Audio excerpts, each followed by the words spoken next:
Hi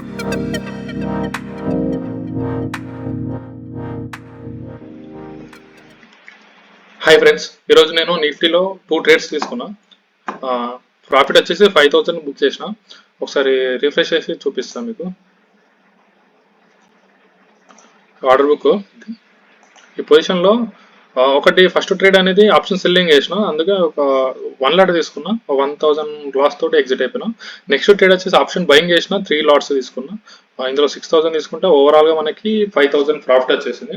ఇప్పుడు చార్ట్లో చూపిస్తాను మీకు ఇలా ట్రేడ్ తీసుకున్నాను. ఇది ఈరోజు మార్కెట్ అనేది నిఫ్టీలో 150 పాయింట్స్ గ్యాప్ డౌన్ ఓపెన్ అయింది దగ్గర. సో ఇక్కడ ఫస్ట్ క్యాండిల్ వచ్చేసి మనకు చాలా బుల్లిష్ వచ్చింది.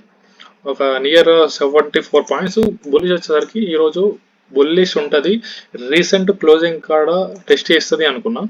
బట్ ఇక్కడ నాకు ఆపర్చునిటీ కనబడలేదు, అంటే బుల్లిష్ తీసుకోవడానికి. సో వెయిట్ చేసిన. ఎక్కడైతే మార్కెట్ ఇక్కడ రీసెంట్ క్లోజింగ్ ఉంది కదా, ఇక్కడ రీసెంట్ క్లోజింగ్ బ్రేక్అవుట్ ఇచ్చిందో, ఈ బ్రేక్అవుట్ కాడ ఈ క్యాండిల్లో బుల్లిష్ కన్ఫర్మేషన్ తీసుకున్నా. ఇక్కడ నేను పొజిషన్ తీసుకునేటప్పుడు ఇక్కడ లేట్ అయిపోయింది ఇక్కడ.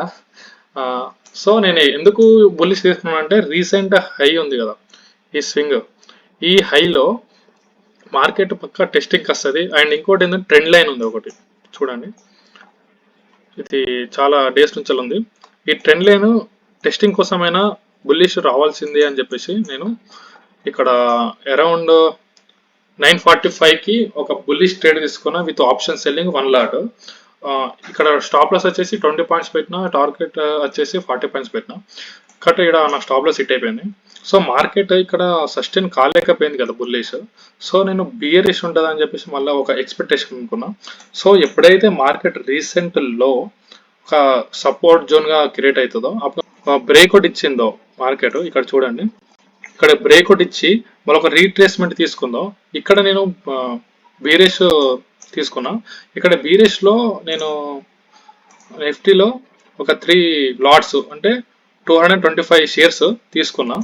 ఆప్షన్ బయ్యింగ్ తీసుకున్నా. ఎందుకంటే ఇక్కడ రీసెంట్గా ఈరోజు బై చేసిన వాళ్ళు ఉంటారు కదా బయ్యర్స్, వాళ్ళ ఎస్ఎల్స్ అనేది దీనిలో కింద ఉంటాయి. ఇప్పుడు ఇక్కడ బై చేసిన వాళ్ళు ఎస్ఎల్స్ ఈ ఏరియాలో ఉంటాయి, ఇక్కడ బై చేసిన వాళ్ళు ఈ ఏరియాలో ఉంటాయి, ఇక్కడ బై చేసిన ఈ ఏరియాలో ఉంటాయి. సో ఇక్కడ మార్కెట్ అనేది ఎస్ఎల్స్ ఇక్కడ ఉన్నాయి కాబట్టి ఎస్ఎల్స్ హిట్ అయ్యే మూమెంట్లో చాలా స్పీడ్ మూమెంటం వస్తుంది. సో ఇక్కడ నేను ఆప్షన్ సెల్లింగ్ కంటే ఆప్షన్ బయింగ్ బెస్ట్ అని ఇక్కడ ఆప్షన్ ఇక్కడ తీసుకొని జస్ట్ ఒక 3 క్యాండిల్స్ 4 క్యాండిల్స్ నా టార్గెట్ హిట్ అయిపోయింది. 40 పాయింట్స్ 1:2 రిస్క్ రివార్డ్తో చేసిన. ఇక్కడ 20 points stop loss, 40 points target. So target అనేది ఇక్కడ నాకు హిట్ అయిపోయేసరికి ఎగ్జిట్ అయిపోయినా with profit of 5000. So market అనేది కొంచెంసేపు సస్టైన్ అయ్యి బ్రేక్అవుట్ ఇచ్చి మళ్ళీ ఇక్కడ ఫుల్ బేరేష్ ఉంది. సో ఇదంతా మన మార్కెట్ పడ్డా మనకు అవసరం లేదు. ఈ రోజు మనం ఎట్లా ట్రేడ్ చేసాం అనేది మనం ఇంపార్టెంట్. సో ఈ రోజుకైతే నేను ట్రేడ్ అనేది ఫస్ట్ ఫెయిల్ అయినా, సెకండ్ పాస్ అయినా, ఓవరాల్ మాత్రం ఒక 5000 ప్రాఫిట్. ఈ రోజుతో మన ట్రేడ్ అనేది సెటప్ కంప్లీట్ అయిపోయింది. Thank you friends.